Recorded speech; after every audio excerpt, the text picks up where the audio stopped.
মায়া ঘেরা রঙিন পৃথিবী নয় তো সুখের খনি।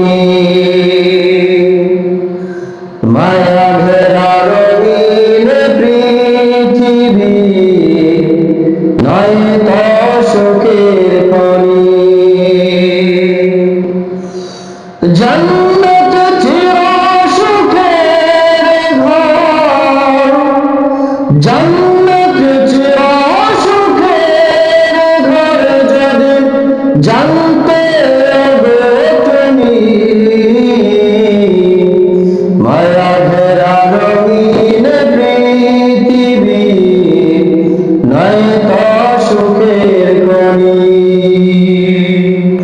আল্লাহ রাব্বুল আলামিন বলেছেন, বান্দা তুমি যদি সত্য কথা বলতে পারো তাহলে তোমার এই সত্যবাদিতা কিয়ামতের ময়দানে কত বড় কাজে আসবে। আল্লাহ তাআলা বলেন, ইয়ানফাউস সাদিকিনা সিদকুম লাহুম জান্নাতুন তাজরি মিন তাহতিহাল আনহার।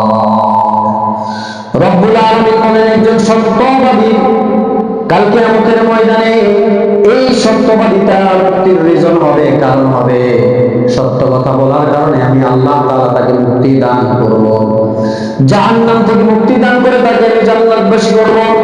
আল্লাহ বলেন, লাহুম জান্নাতুন তাজরি মিন তাহতিহাল আনহার।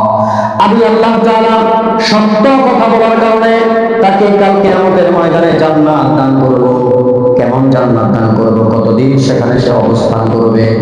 খালিদিনা ফিহা আবাদা। আল্লাহ তাআলা বলেন, চিরস্থায়ীভাবে জান্নাতের মধ্যে সে অবস্থান করবে। একবার জান্নাতে ঢুকবে